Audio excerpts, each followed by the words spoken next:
And good evening, or would you call this morning from your point of view.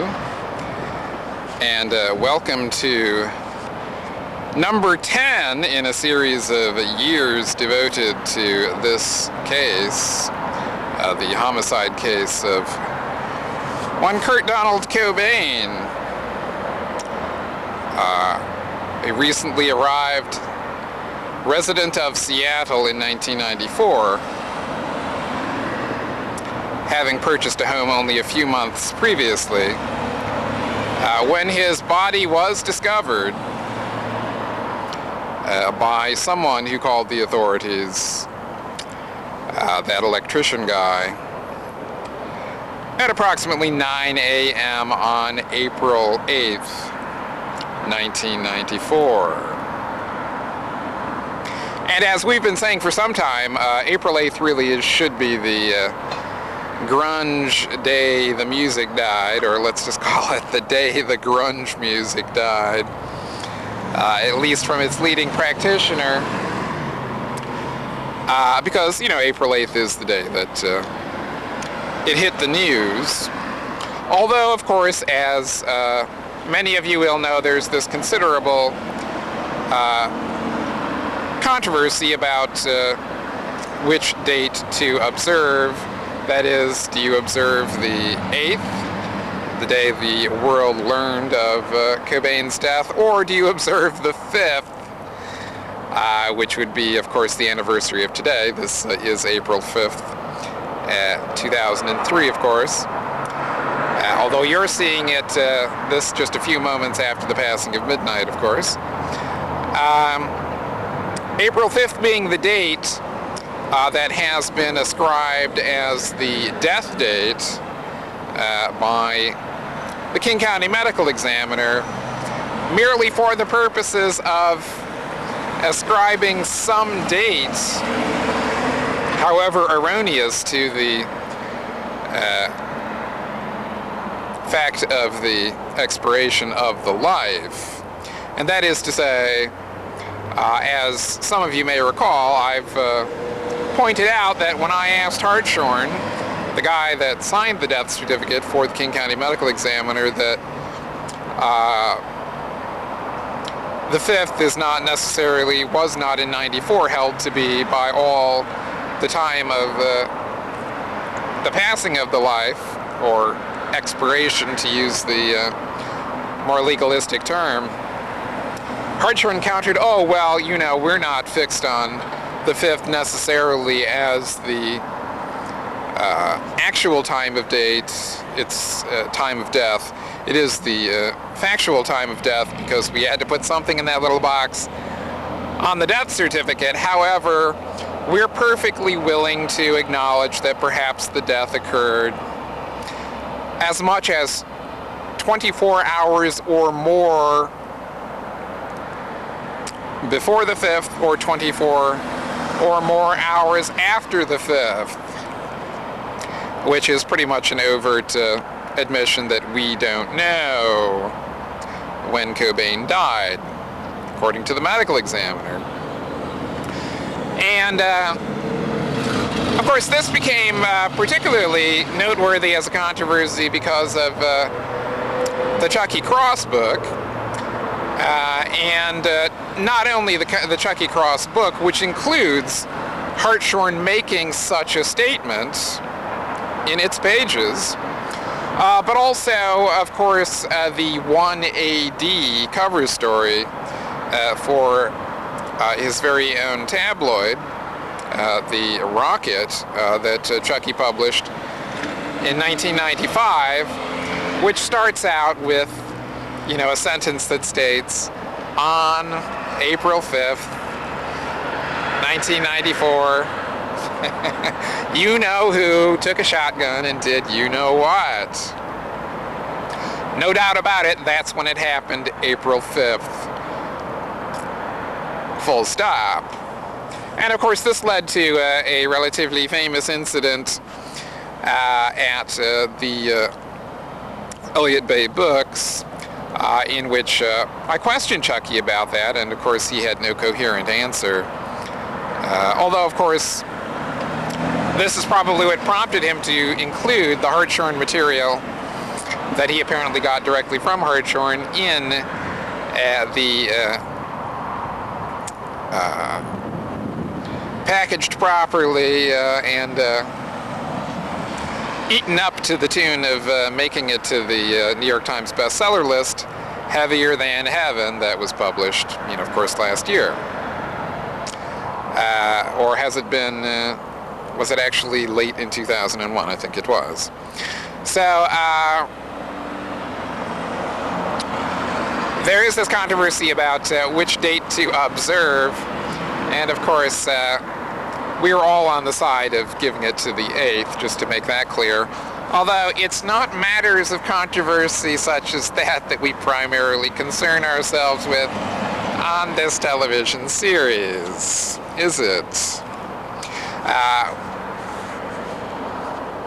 A date like that is an indicator, a factual discrepancy like that is an indicator of the problems underlying the case, and especially, just to put a fine point on it and repeat myself to some extent here, from the monologue I did outside of the UW and the Northwest Book Fest, of course, the scandalous part about this is that the really juicy bit in Cross's tale of Kurt Cobain, if you want to flip to about page 300 or so in it, to find out about the grisly end, which of course not only I did, but I'm sure many book buyers and book perusers did also.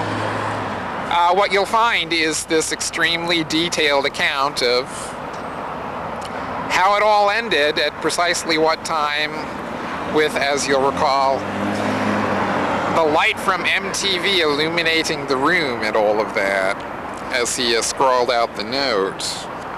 Scrawled it out one character at a time, with basically no three-letter connecting movements, if you'll recall parts of our analysis that we've obviously described previously. So, here we are in the early moments of year 10 of this thing. And what we do have to say is that we've changed our location. We're now here at the south end of the Fremont Bridge.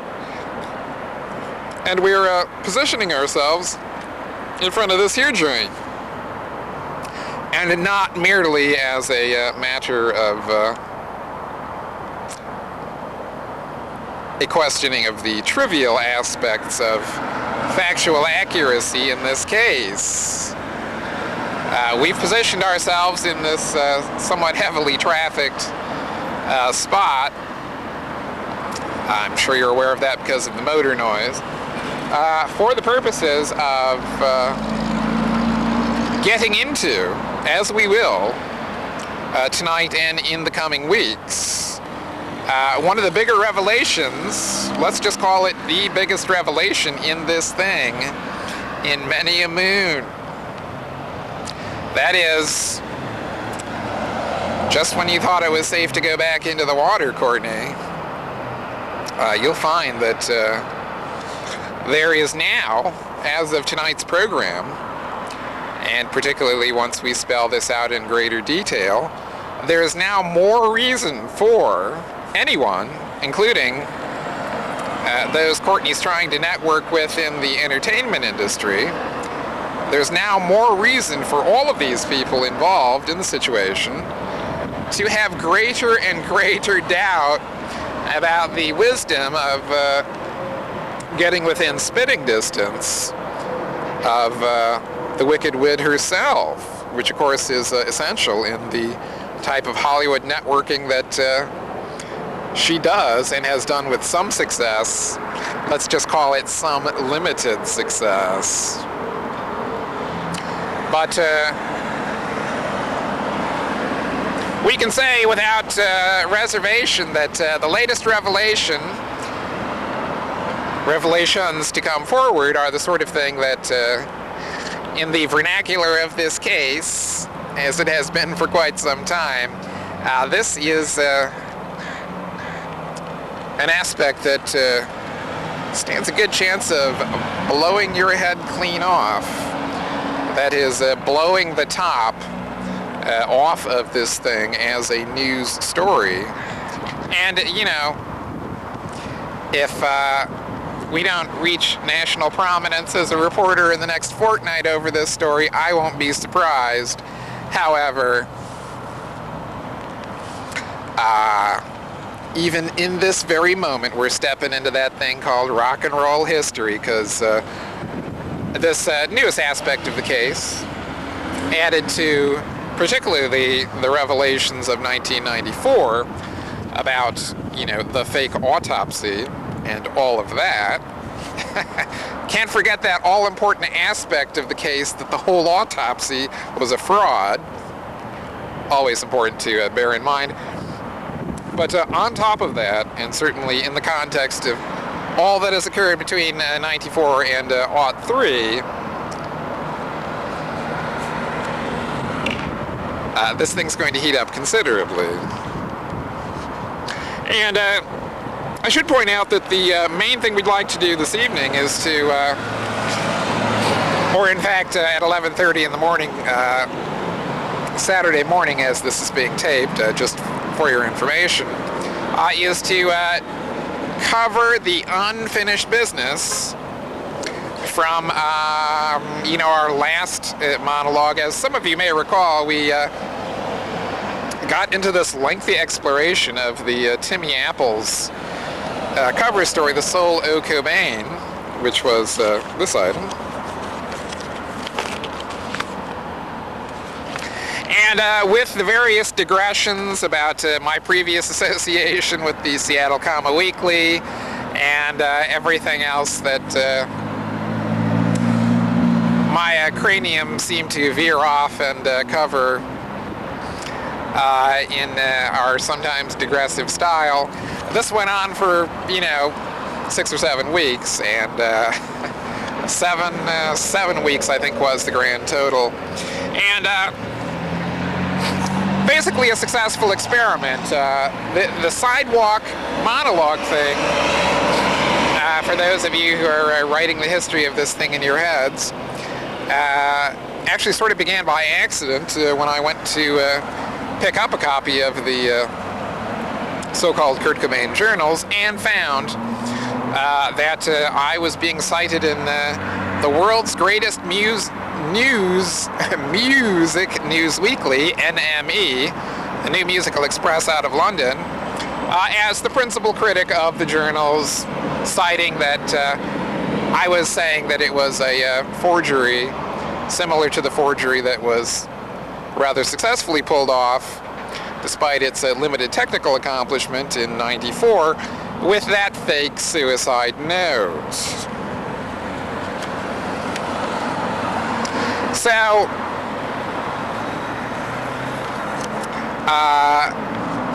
I spotted the brightly colored crest of the Seattle Police Department on one of its squad cars, and asked the personnel inside of Tower Records there on the Ave, gee, did they just leave that cop car parked out there for long stretches of time? And was told, yeah, they just park it right there, and we're happy to have it there. You know, presumably the presence of a cop car being actually just as effective as the presence of cops in deterring the petty street crime that goes on there. And so I thought, well, I'll just set myself down here and do a little monologue based on the NME article and also the notes that I just made in the U bookstore, with Courtney Love saying that, you know, for instance, she paid a lot of money to settle this Nirvana Incorporated business with Grohl and Novoselic. And Chucky Cross's critique of the songs in Nirvana Unplugged and all of that, all of which obviously makes for a good self-satire on the part of those involved.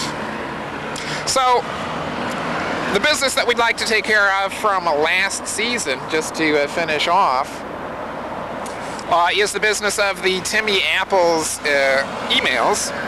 And we actually said at one point in the middle of this 7-week stretch that Well, we thought that Timmy Apples had sort of dropped from sight as a Seattle Weekly contributor, that there were few or no bylines from him for several weeks there.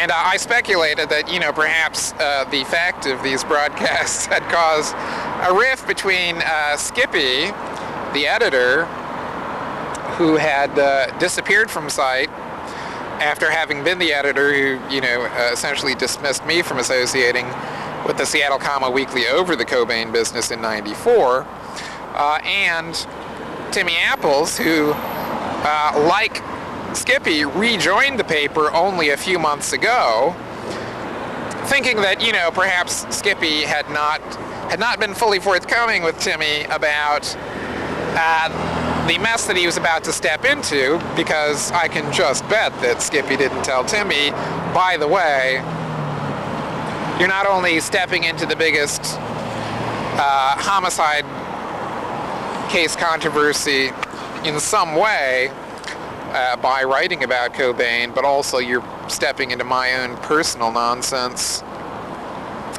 that occurred in '94 with this Lee guy, who undoubtedly has a golden opportunity, if we do a cover story, to rip into both the paper and you yourself, which would have been fair warning. It would have been the kind of thing that the writer really deserves.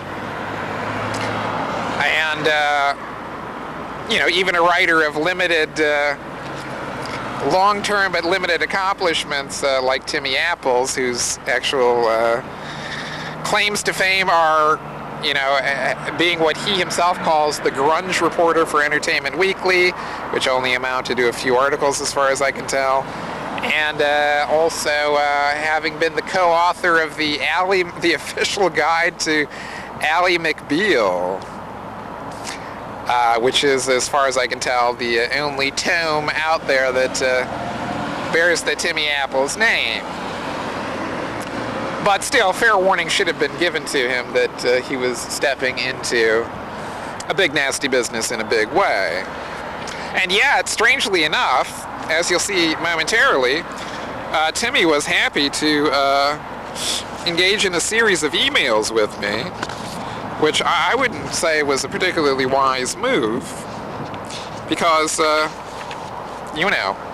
that point it became his responsibility to ask around and inquire as to whether this would be a good idea on behalf of the paper, at which point Skippy should have spilled the beans and said, watch out. Don't say anything that he can use against us. But that didn't happen, and so I've got this juicy material to delve into. Regarding the factual oh my gods that are contained in the story, which obviously we've gone over in the past 7 weeks, and which will be apparent as we get through this material momentarily. So the first one was Tuesday, January 7th, titled Soul O' Cobain, Get It Right or No?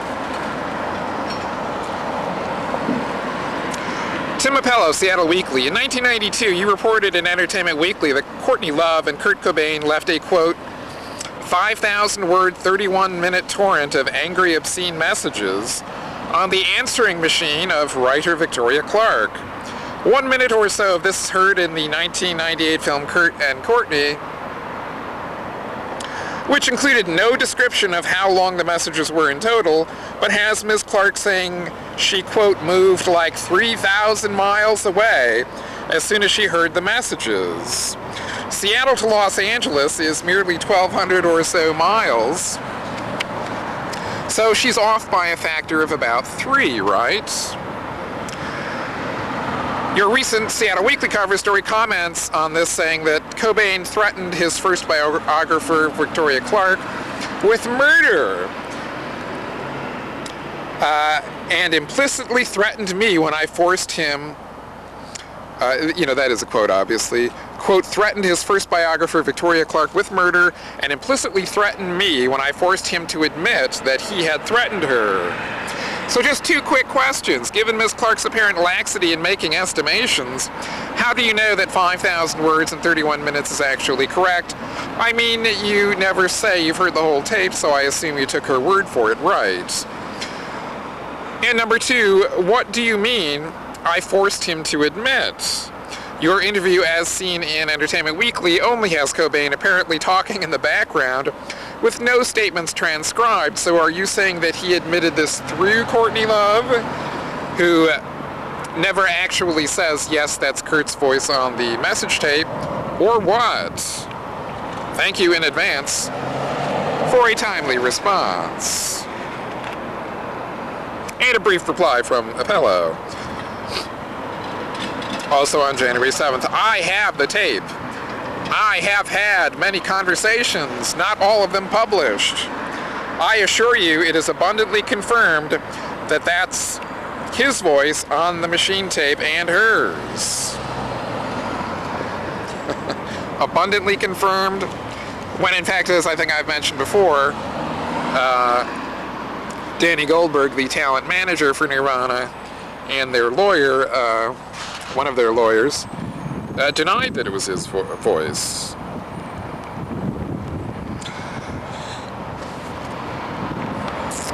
And I respond, Tim Apello, Seattle Weekly, I was hoping for answers to two questions, and I seem to have gotten about one half of one. I would really appreciate a clarification. Number one, okay, you have the tape. Can you specifically confirm that it's about 5,000 words and 31 minutes long? You may not have possessed it in 1992, and you didn't repeat this in your recent article.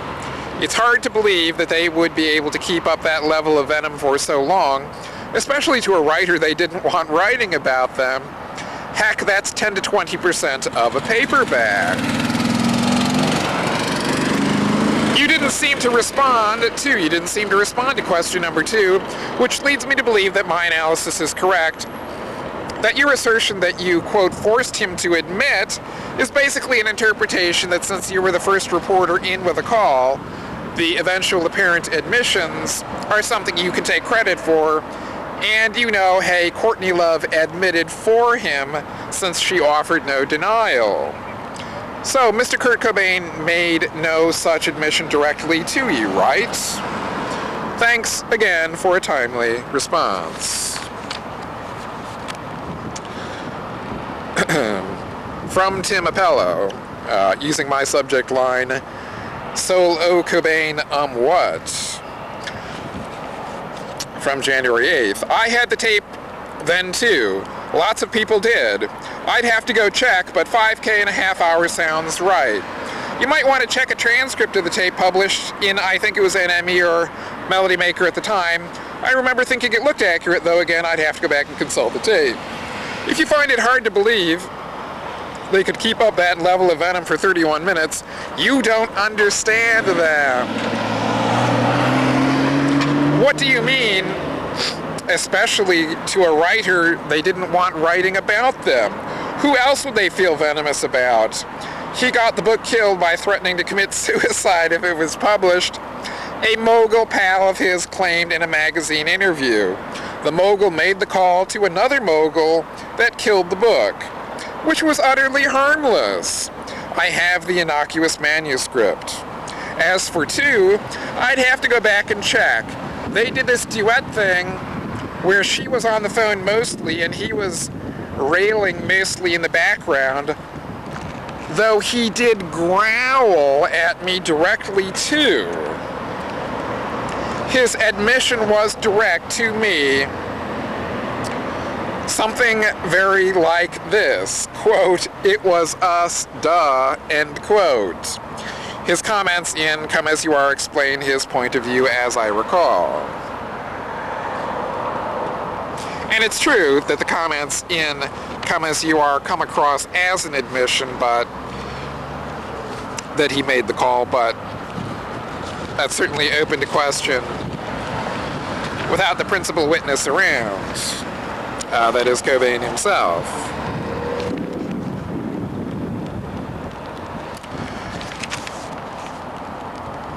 And so I responded to Apello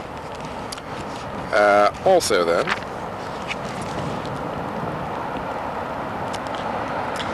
No, I can't find any transcript, I say. That is, it starts, Tim Appello, Seattle Weekly, thank you for your response. No, I can't find a transcript available yet, so the very strange incident remains strange to me. Do you really claim to, quote, understand them in the context of this controversy? Broomfield said that Kurt was sounding, quote, psychotic, although to me it seems equally likely that they knew about the interest that would follow this behavior and that this was calculated. Better to feed material to relative amateurs and turismos, Clark and Collins, than risk exposure defamation by a local scribbler who could cobble together real tales from real sources with questionable tales of drugs, sex, violence from yakking scenesters and drug peddlers looking for some notoriety. That could be devastating to both careers. That's my best estimation at this point. So, just one more thing, sir. I have no firm idea what your take on the incident is, other than to the rest of your material leads me to believe it's along the lines of paranoia from the pressures of fame and drugs and Sid and Nancy worship or something. Is that about right? For your information, the Details interview doesn't seem to present anything David Geffen says as fact. They didn't call Katzenberg or Eisner and see if he wasn't making that part of the tale up. Making up that part of the tale. And the dispute about Joni Mitchell's business with Geffen obviously raised questions about his credibility.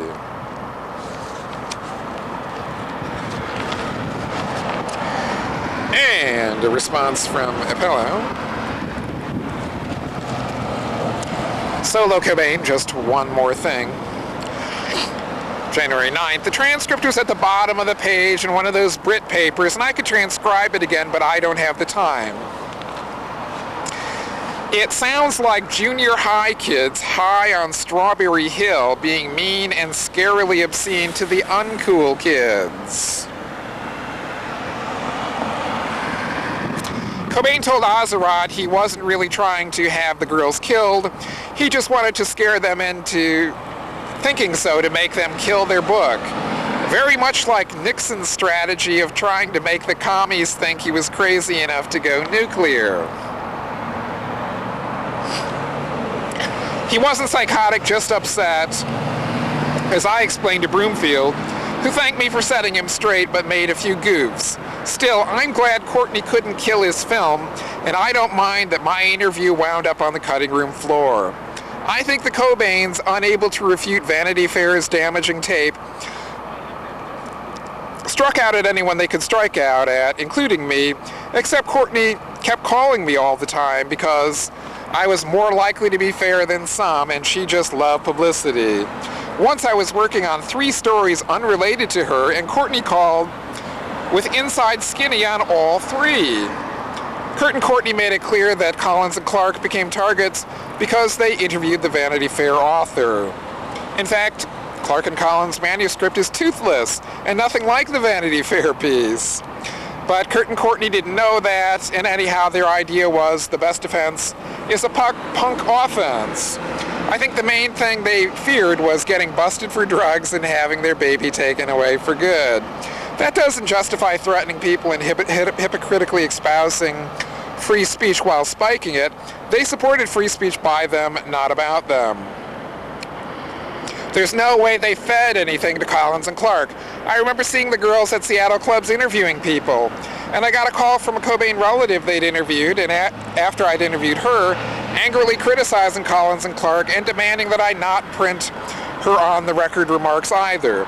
Clearly, Kurt and Courtney only got upset with Collins and Clark after CNC talked with Vanity Fair's Lynn Hirschberg, but then they got very upset indeed. And it wasn't just 31 minutes. Courtney attacked Victoria in LA not long after. The reason conspiracy theories proliferate is that Kurt and Courtney both lied a lot. Their handlers lied more and imposed news blackouts, and the actual facts of Kurt and Courtney's life are astoundingly weird. Kurt's mom told me how silly, for instance, the tabloid report of Courtney carrying Kurt's ashes in a backpack was. But this turned out to be true. What obviously is not true is that Courtney had Kurt killed. You could argue that their dark, self-mythologizing relationship continued to his death. One friend says if Kurt hadn't gotten famous, he would have died. Or that she somehow made him feel abandoned or selfishly concentrated on her career when he needed her to stay home. So it's her fault, but I don't buy it. His mom told me she kept him alive. What issues of details is the Geffen piece? I misplaced it. I don't always believe Geffen, but I don't see why he would lie about having killed the book. Calling Katzenberger Eisner Geffen's allegation would be futile. My personal experiences with these guys proves that they don't esteem highly the public's right to know. Maybe they wouldn't lie, but they sure wouldn't respond to any such question. And it may have been someone else at Geffen that Geffen got to spike the book. Or maybe they would have spiked it anyway. Kurt and Courtney had infinitely more clout than Collins and Clark. Although, of course, his presumption is that they just floundered around in their careers and had no idea how to use showbiz clout or anything else to their advantage.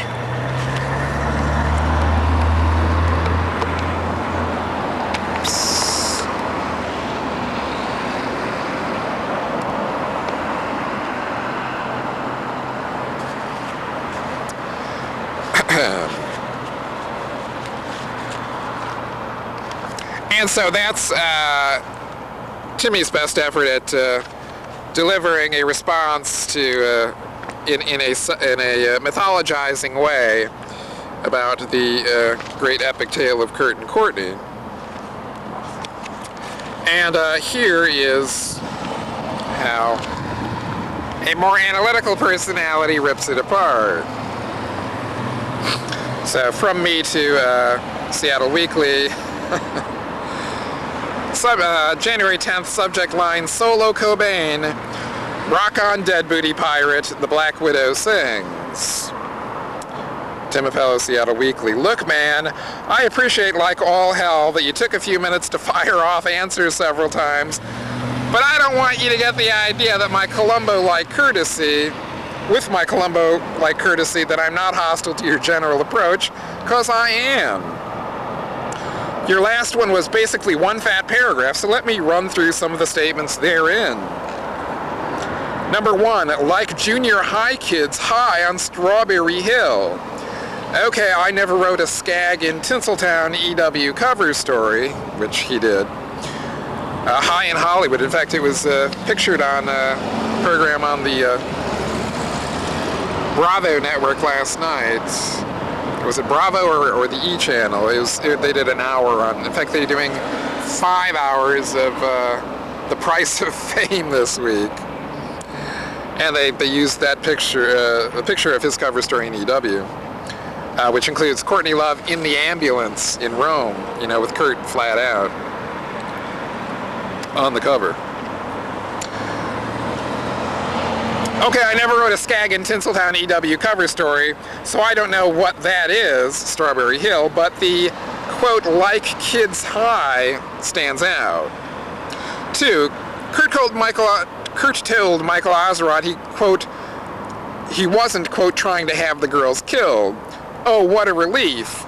I mean, did anyone ever really think that Kurt was living in a Scarface delusion, making public threats, and moving right into realizing them, because he wanted the state of Washington to hang him by the neck in a pathetic attempt to top Francis Farmer? Number 3.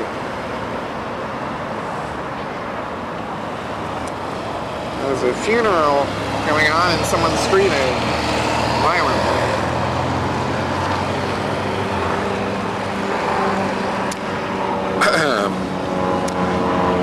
Number 3, like Nixon, quote, trying to make the commies think. Okay, now Kurt is a masterful practitioner of geopolitical-like strategery. Not like an impulsive kid. Not high on strawberry shakes. Number 4, quote, I'm glad Courtney couldn't kill his film. Like, kill it when, dude? When MTV supposedly pressured a cutoff of his funding? leaving Spanky Broomfield unable to buy 16mm film, gas, and a sometimes crew of one? Or maybe when Courtney gave him several $1 million in free publicity by raising a stink at Sundance. Broomfield, finally in accordance with my views all along, recently admitted this at length. The BBC didn't produce Spanky's flick as he claimed, and Courtney should have gotten that credit, so helpful was she. That is my oft-repeated claim that Courtney Love should have gotten co-producer credit on the Kurt and Courtney film, so helpful was she. And Broomfield recently did say in a film magazine that she gave him the best publicity anyone could have possibly gotten for a little documentary film. Number 5, Courtney kept calling me all of the time. Quote, Courtney kept calling me all the time. She just loved publicity. Courtney called with a skinny on all 3. Yes, there is the real Courtney Love, cultivating a lowly scribe, bringing you along as a potential insider. 6, the book was toothless. Quote, toothless, but they, quote, didn't know that, and, quote, the best defense is a punk offense. And yet, quote, there's no way they fed anything to Collins and Clark. Giving 5,000 words with a huge news hook is certainly giving them something. Unless you believe that Kurt and Courtney didn't understand show business or the law at all, which is the line you were pushing about 50% of the time. Because they were just like kids getting high, right? Number 7, quote, Courtney attacked Victoria in LA long after. Too bad Victoria Clark didn't cash in once by getting Gloria Allred to squeeze Courtney Love for a settlement, as that Alyssa Cohen reporter did.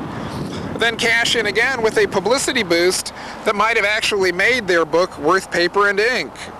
She's either lying or a rank amateur. I would guess the latter. But if Courtney Love did this, ain't that feeding her material?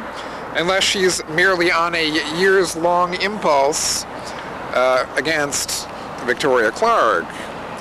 Number 8, quote, the reason conspiracy theories proliferate is that Kurt and Courtney both lied a lot. The actual fact of Kurt and Courtney's life are astoundingly weird.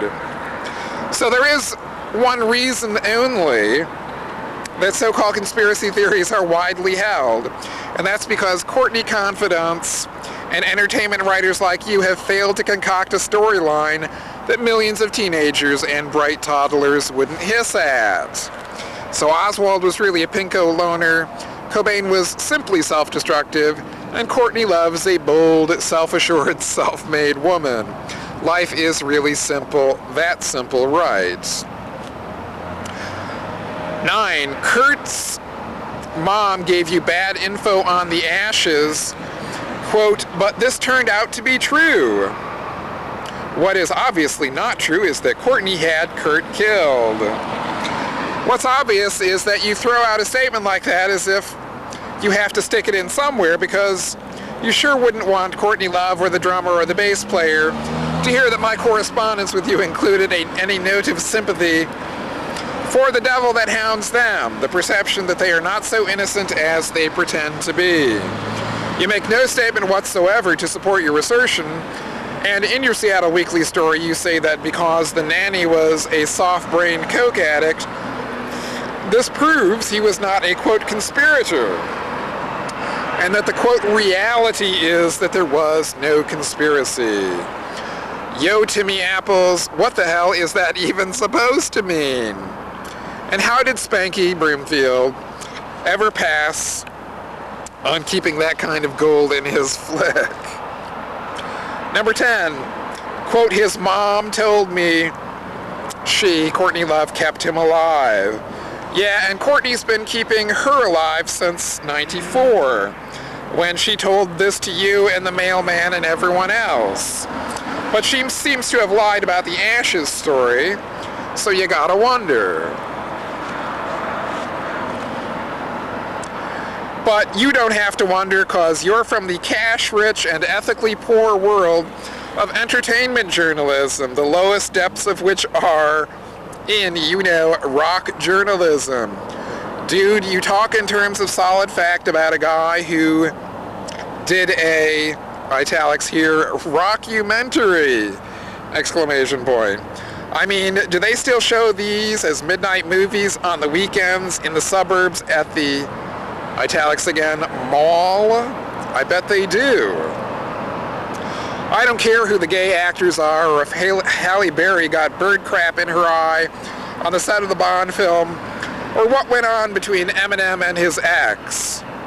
Actually, Entertainment Weekly, Entertainment Tonight, and others cover that stuff in a reasonable way, i.e., here's the story or what he said and she said, which is fine with me.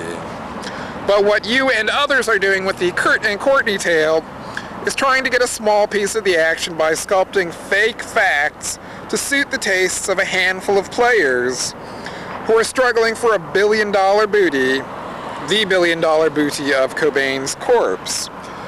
Your quote, "Do you have the right to read Cobain's diary?" sidebar reads like it could have been faxed in from right next to Courtney's ashtray, and maybe it was, directly or indirectly. Maybe Courtney's still sliding you the skinny. Maybe she'll make you the next Chucky Cross.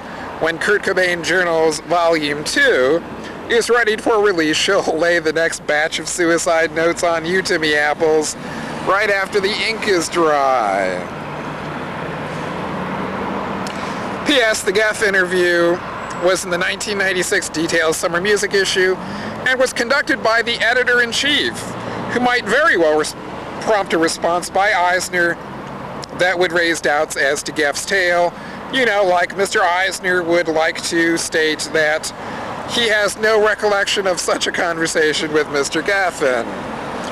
I've just been watching Sumner Redstone doing a half-hour on Nightline. These guys do talk.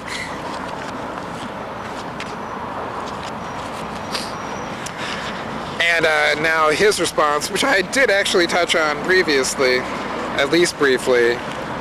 So to all of that analysis, which actually does him the polite turn of not attacking him on facts, but merely the facts that were published in the story, but merely attacking him on a basis of his interpretation. So I could have been a lot harsher and a lot more detailed. But in any case, it prompts this response from Apello on January 10th. You're just being silly and lacking what Keats called negative capability. People's natures are contradictory, especially impulsive rockers. You just don't have any common sense about people's motives or what's probable.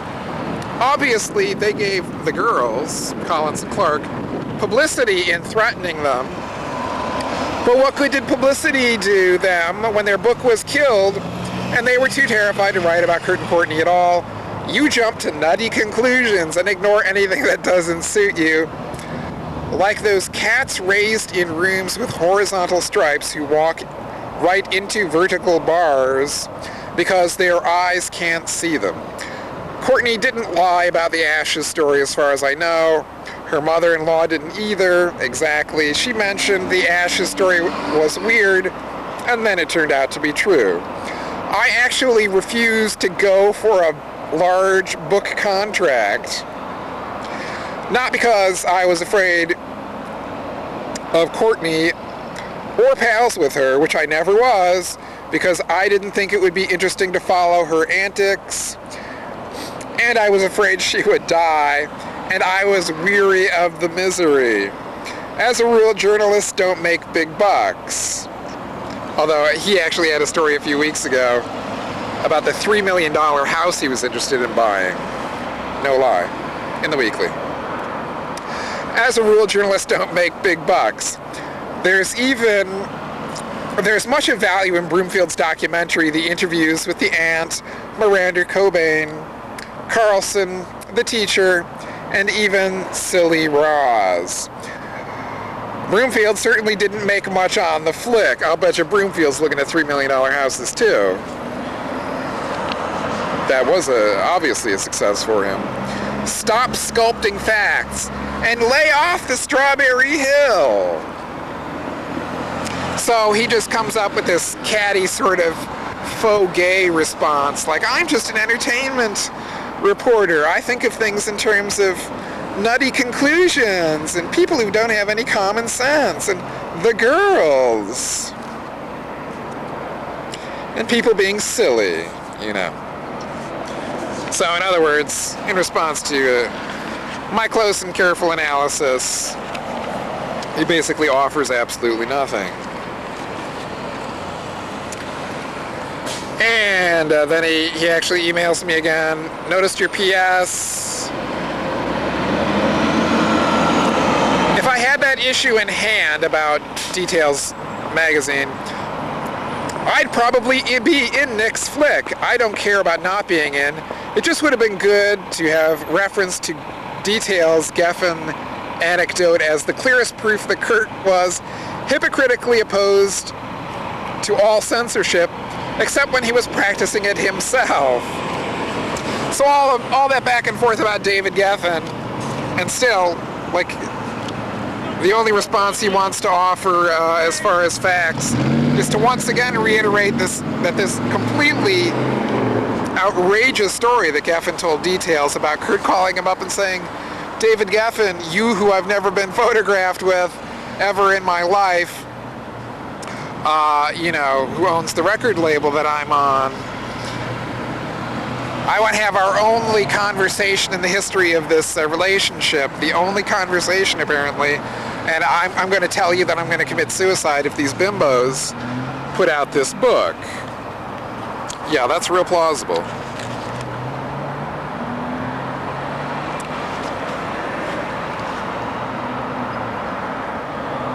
Anyway, we'll end it there. And there are a couple of more emails, and if we're so inclined to make next week's monologue multifaceted and covering a series of issues in addition to the main one at hand, that'll come in handy, and I'll be able to touch on some points that were overlooked here. There is a whole series of corrections to the lengthy series of monologues that we'd like to issue on subjects like was Frank Blethyn a commie or a wobbly, in fact, which is not Frank, but the Colonel Alden, back at the turn of the century, the turn of the last century, around 1900, because we wouldn't want to defame anyone who, you know, died like more than 80 years ago. And what type of shoes Cobain was wearing, and exactly what the size of the star on the one-star Converses are, and was Kurt wearing Puma shoes at some point in the last year of his life? A highly intriguing question. All of this is just my way of saying that,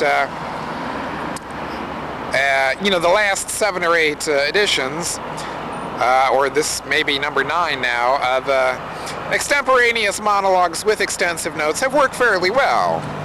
And it's a little bit different from the sort of in-depth journalism that a paper like Seattle Comma Weekly is supposed to publish, in as much as I don't have a backspace correction device on my camcorder here, obviously. So that does make it different. And I should assure you all that when it comes to small errors of fact, we stay on top of things in terms of knowing where the small factual errors and over-presumptions on my part are in the text of this thing. And someday, sometime in that big thing called the future, we will presumably footnote all of the things that need to be corrected, which is no free license to be wild and crazy with facts, obviously, and obviously we haven't been. And we'll clear up any of the major faults of detail at some point, probably next week. We'll put together a little list of things we'd like to touch on. But in any case, I think the extemporaneous monologues have gone swimmingly well. No apologies whatsoever. And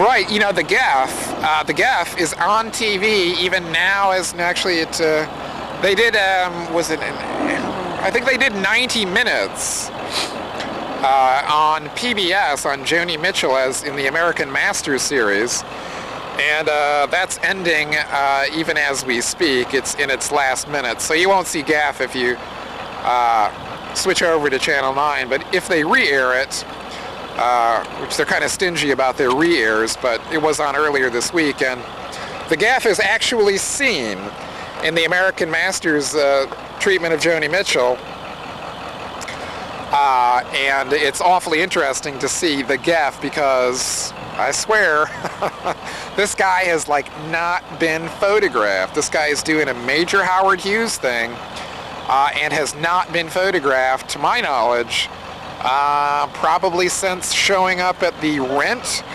premiere with Barbara Walters in like 1996. That's an estimation of when that was. I think it was 95 or 96. But even in the formation of this,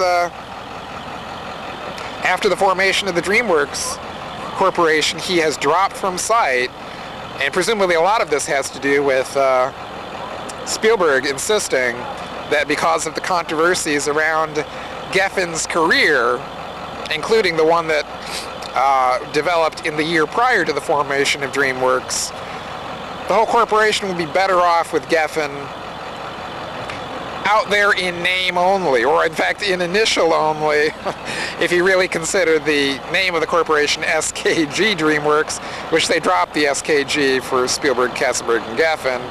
It's now commonly referred to merely as DreamWorks. And so again, Geffen is seen speaking on video, and to my knowledge, he hasn't been seen speaking on video since the Barbara Walters interview upon the release of Interview with a Vampire, which I think was early '95. In any case, a long, long time ago, approximately a year after Cobain's death.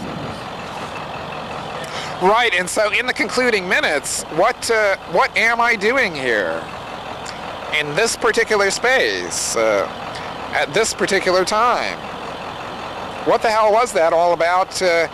Blowing your head clean off with new revelations about the Cobain death. And why have you kept me hanging on to this channel to find out for the last hour, as you cleared up the old business from last season, Mr. Lee? Well, that's the way we decided to tease it out, and we'll just communicate briefly the gist of the big enchilada that we're going to lay on your plate next week, which is, of all of the things that could be more shocking or disturbing than a fake autopsy that would propel this story into the outer realm of a rock and roll legend in this case based on fact, what would that thing be? Well, it would be a mutilation of the Cobain corpse. Mutilation of Kurt Cobain's corpse on these premises, allegedly involving employees or an employee of the King County Medical Examiner and allegedly several persons employed at this here joint. That is, these allegations coming from no one other than Courtney Love Cobain are that the body was taken from the Harborview site, put into a motor vehicle, and brought down the driveway here into this facility, then to be mutilated with body parts stolen and even an obscenity carved into the Cobain corpse by a personnel of this facility, who then, as they were doing these crimes, videographed their crimes with a tape somehow finding itself into the possession of Courtney Love. That's the allegation. And I've been working on this for the better part of a month, and believe me, it's almost as substantial as it is unreal. I hope I'm not straining my language there. Let me state it in simpler terms. I'm convinced that that did occur, or that something like that occurred